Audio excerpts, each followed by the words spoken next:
Video ಒಂದು clarification ಅಲ್ಲ counter.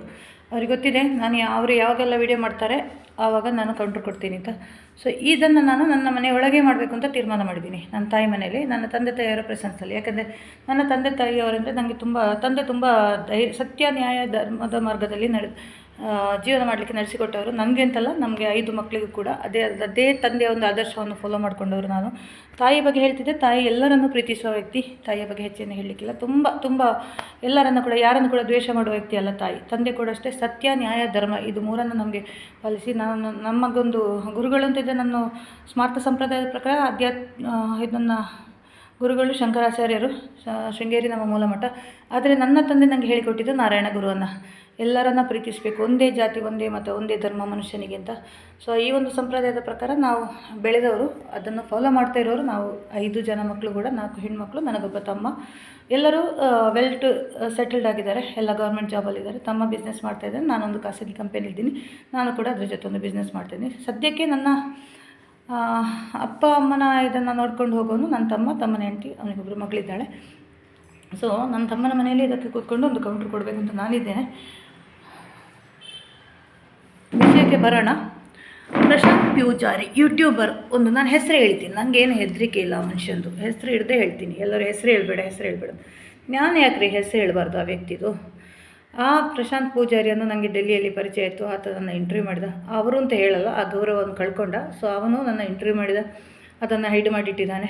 Next ಬಂದಮೇಲೆನೂ ಒಮ್ಮೆ ನನಗೆ ಕಾಲ್ ಮಾಡಿ ಬಿಟ್ವೀನ್ ಇನ್ನೊಂದು ಇಂಟರ್ವ್ಯೂ ತಗೊಂಡಾದಮೇಲೆ ಒಮ್ಮೆ ಕಾಲ್ ಮಾಡಿ ನನಗೆ ಸ್ವಲ್ಪ ಜಾಗ್ರತೆ ಆಗಿದೆ ಅಂತ, ಹೆಂಡತಿ ಡೈವರ್ಸ್ ಕೊಟ್ಟಿದ್ದಾಳೆ ಅಂದ, ಮನೆಯಲ್ಲಿ ಸಮಸ್ಯೆ ಆಗಿದೆ ಅಂದ, ಸೋಮನಾಥ್ ನಾಯಕರು ಮೃತ್ಯುಂಜಯ ಹೋಮ ಮಾಡಿದ್ದಾರೆ, ಸ್ವಲ್ಪ ಜಾಗ್ರತೆ ಆಗಿದೆ. ನನಗೂ ಸ್ವಲ್ಪ ಸಮಸ್ಯೆ ಆಗಿತ್ತು, ಧರ್ಮಸ್ಥಳದವರು ಮಾಟ ಮಾಡಿದ್ದಾರೆ ಅಂತ.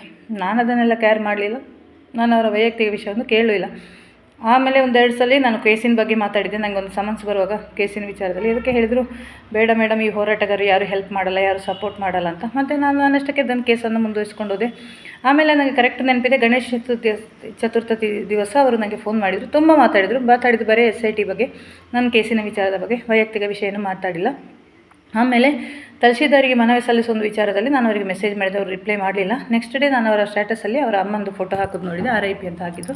ನಾನು ಅದಕ್ಕೊಂದು ನಮಸ್ಕಾರ ಮಾಡಿದೆ. 1-2 ದಿವಸದಲ್ಲಿ ನಾನು ಊರಲ್ಲೇ ಇದ್ದೆ, ಆವಾಗ ಮೂಡುಬಿದ್ರೆಯಲ್ಲಿ ಬಂದಿದ್ದೆ ಕೇಸಿನ ವಿಚಾರಕ್ಕೆ ನಾವು ಮಾತಾಡೋಕ್ಕೆ. ಆವಾಗ ನಾನು ಅವರ ವಿಡಿಯೋ ನೋಡಿದೆ. ಇನ್ನೂ ಅಮ್ಮ ತೀರ್ಕೊಂಡು 13 ದಿವಸ ಆಗಿರಲಿಲ್ಲ. ಅದರಲ್ಲಿ ಒಂದು ವಿಡಿಯೋ ಮಾಡಿದರು. ಅದಕ್ಕೆ ನಾನು ಹೇಗಿದ್ದೀರಾ ಅಂತೇಳಿ ಒಂದು ಸ್ವಂತ ಹೇಳೋಕ್ಕೆ ಮಾತಾಡಿಸಿದ, ಒಂದು ಹೋರಾಟಗಾರ ಎಂಬ ದೃಷ್ಟಿಯಲ್ಲಿ ಎಲ್ಲ ವಿಷಯ ಹೇಳಿದರು. ಹೆಂಡತಿ ಬಂದಿದ್ದಾರಾ ಕೇಳಿದೆ, ಇಲ್ಲ ಅಂದರು. ಬಿಟ್ಟು ಪ್ರಶಾಂತ್, ಇನ್ನು ಅಮ್ಮ ತೀರ್ಕೊಂಡಾಗ ಅವ್ರು ಬರಬೇಕಿತ್ತು ಒಳ್ಳೆಯವರಾದರೆ. ಆಗ ನಾನು ಸಹ ಮಾತಾಡಿಸಿದೆ ಅಷ್ಟೇ. ಆಮೇಲೆ 1-2 ಸಲ ಕುಂದಾಪುರಕ್ಕೆ ಬರುವಾಗ ಸಿಗಿ ಅಂದರು. ನಾನು ಹೇಳಿದೆ, ಲಾಸ್ಟ್ ಮಂತ್ ಅಷ್ಟೇ ನಾನು ಬಂದಿದ್ದೆ, ಇನ್ನೊಮ್ಮೆ ಬರುವಾಗ ಸಿಗ್ತೀನಿ ಅಂದೆ.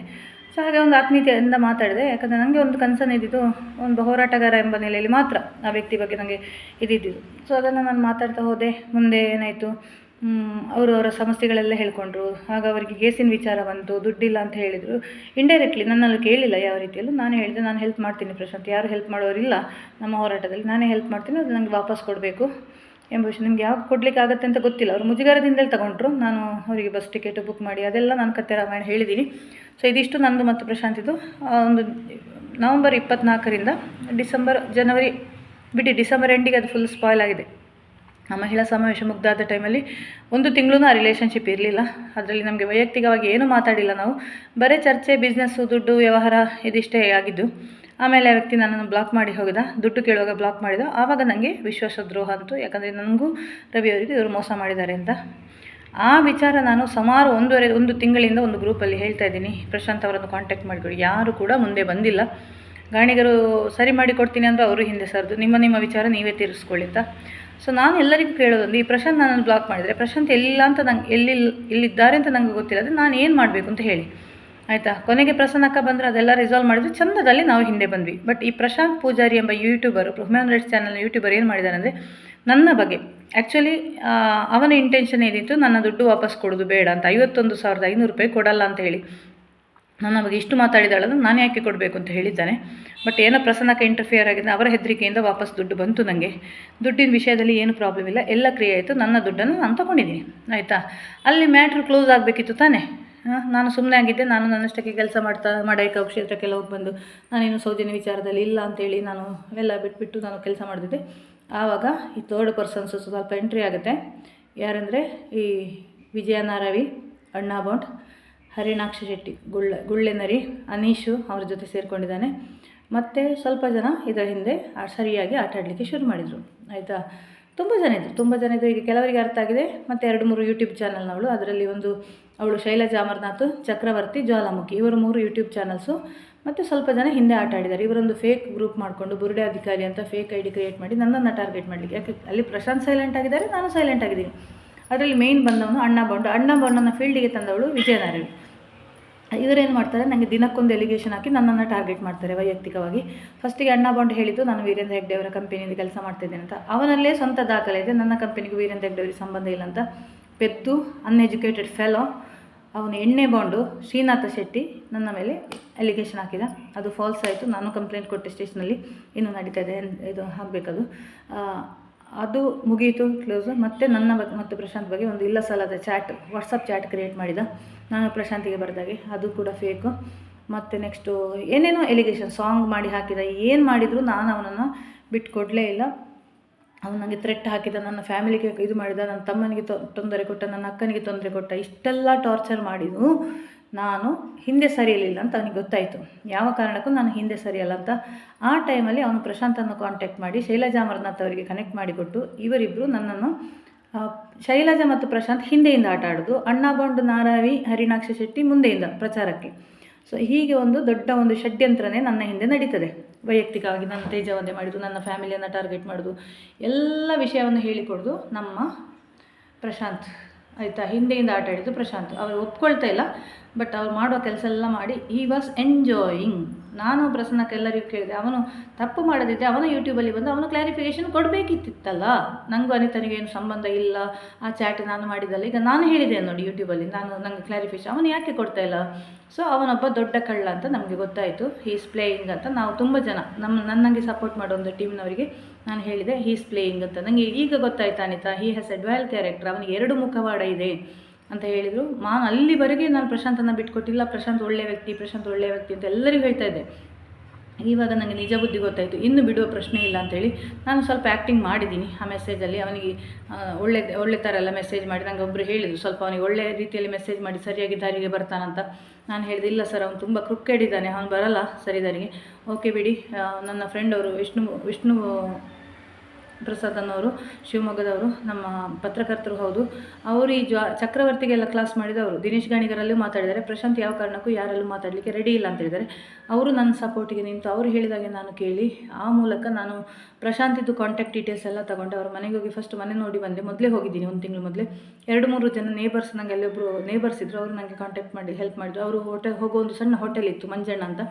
ಅವರಲ್ಲಿ ನಾನು ಮಾತಾಡಿ ಪ್ರಶಾಂತ್ ಬರ್ತಾರಂತ ವಿಚಾರಿಸ್ತಾರೆ, ಸ್ಕೂಲಿಗೆ ವಿಚಾರಿಸಿದೆ. ಸೊ ಪ್ರಶಾಂತನ ನಾನು 1 ತಿಂಗಳಿಂದ ಟ್ರ್ಯಾಕ್ ಮಾಡ್ತಾನೆ ಇದ್ದೀನಿ. ಸೊ ಮೊನ್ನೆ ಆದ ಘಟನೆಗಳೆಲ್ಲ ನಿಮಗೆ ಗೊತ್ತು, ನಿನ್ನೆ ವಿಡಿಯೋದಲ್ಲಿ ಹೇಳಿದ್ದೀನಿ. ಆಯಿತಾ, ಎಲ್ಲರಿಗೂ ಹೇಳ್ತಾ ಇದ್ದೀನಿ, ಸೌಜನ್ಯಗೆ ನ್ಯಾಯ ಸಿಗಬೇಕು ಅಂತ ಈಗಲೂ ನಾನು ಇದ್ದೀನಿ. ಬಟ್ ಆ ಹೋರಾಟದ ಟೀಮ್ ಸರಿ ಇಲ್ಲ, ಆ ಮಟ್ಟಣ್ಣ ಅದು ಸರಿ ಇಲ್ಲ ಅಂತ ಪ್ರಶಾಂತೆ ಹೇಳಿದ್ದು, ನಾನಲ್ಲ.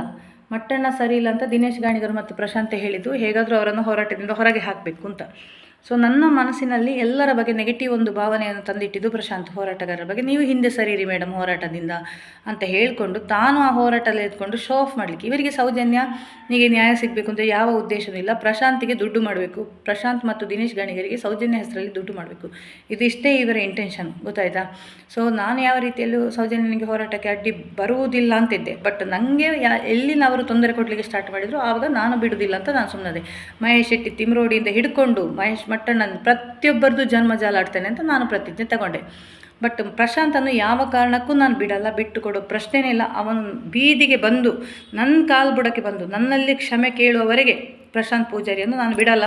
ಇವತ್ತು ಹೋಗ್ತಾ ಇದ್ದೀನಿ, ಇವತ್ತು ಕೂಡ ನಾನು ಕೋಟಕ್ಕೆ ಹೋಗ್ತಾ ಇದ್ದೀನಿ. ನನ್ನ ಕೆಲಸ ಹೋದ್ರೂ ಪರವಾಗಿಲ್ಲ, ನಾನು 1 ದಿವಸ ರಜೆ ತಗೊಂಡಿದ್ದೀನಿ. ನಾನು ಪ್ರಶಾಂತ್ ಪೂಜಾರಿಯನ್ನು ಬಿಡುವ ಪ್ರಶ್ನೆನೇ ಇಲ್ಲ. ಮೊನ್ನೆ ಅದು ಜಸ್ಟ್ ಒಂದು ಆರಂಭ ಅಷ್ಟೇ. ಅನಿತಾ, ನಾನು ಕೆಣಕಿದ್ದೀಯಾ ಪ್ರಶಾಂತ್, ನೀನು ನನ್ನ ಕಾಲ ಬುಡಕ್ಕೆ ಬಂದು ನೀನು ಬೀಳುವ ತನಕ ನಿನ್ನ ಜನ್ಮ ಜಾಲಾಡ್ತೀನಿ. ನಿನ್ನ ಮಗಳಿಗೂ ನನಗೂ ಕನೆಕ್ಷನ್ ಇಲ್ಲ, ಮಗಳನ್ನು ಎದುರಿಗೆ ತರಬೇಡ. ನಿನ್ನ ಮಗಳನ್ನು ಕಿಡ್ನಾಪ್ ಮಾಡುವ ಇದು ನನಗಿಲ್ಲ. ನಿನ್ನ ಹೆಂಡತಿ ವಿಚಾರಕ್ಕೂ ಹೋಗಲ್ಲ, ನಿನ್ನ ಮಗಳ ವಿಚಾರಕ್ಕೂ ಹೋಗಲ್ಲ. ಆದರೆ ನಿನ್ನನ್ನು ಮಾತ್ರ I am against you. Anita Kasaragod versus Prashant Pujari YouTuber. ಆಯಿತಾ, ನಮ್ಮಿಬ್ಬರ ನಡುವೆ ಇರುವ ಸಮಸ್ಯೆಯನ್ನು ಮಗಳನ್ನು ತರಬೇಡ. ನಡುವೆ ಈಗಲೇ ಹೇಳ್ತಾ ಇದ್ದೀನಿ, ಫೈಟ್ ಮಾಡಲಿಕ್ಕೆ ರೆಡಿ ಇರು. Face to face challenge. ನೀನು ಗಂಡಸಾಗಿದ್ದರೆ ಆ ಮಗು ಇದ್ದ ಮಾತ್ರಕ್ಕೆ ನೀನು ನನ್ನ ಗಂಡಸು ಅಂತ ನಾನು ಒಪ್ಕೊಳ್ಳಿಕ್ಕೆ ರೆಡಿ ಇಲ್ಲ. ಮಗು ಯಾರದ್ದು ಕೂಡ ಆಗಿರ್ಬೋದು. ಸೊ ನೀನು ಗಂಡಸೇ ಆಗಿದ್ದರೆ, ಮುಖದಲ್ಲಿ ಮೀಸೆ ಇಲ್ಲ ನಿನಗೆ, ಸೊ ಆದ ಕಾರಣ ನನಗೆ ಡೌಟ್ ಇದೆ. ನೀನು ಗಂಡಸ್ತನ ಇದ್ದು ಗಂಡಸೇ ಆಗಿದ್ದರೆ let us fight face to face. ನೀನು ನನ್ನ ಎದುರು ನಿಂತ್ಕೊಂಡು ಮಾತಾಡಬೇಕು. ಪೊಲೀಸ್ ಸ್ಟೇಷನಲ್ಲಿ ಯಾರನ್ನು ಕರ್ಕೊಂಬರ್ತೀಯ ಕರ್ಕೊಂಬ, ಅಲ್ಲದಿದ್ದರೆ ನೀನು ಷಂಡ ಅಂತ ಒಪ್ಕೊ, ನೀನು ನಪುಂಸಕ ಅಂತ ನೀನು ಒಪ್ಕೋಬೇಕು. ಇದು ನನ್ನ ಚಾಲೆಂಜ್. ಅನಿತನ ಚಾಲೆಂಜನ್ನು ಸ್ವೀಕರಿಸು ನೀನು. This is Anita Kasaragod and Prashant Pujari. Let us fight. ಇವತ್ತು ಕೂಡ ನಿಮಗೆ ಸಿಗ್ತೀನಿ ನಾನು. Good by.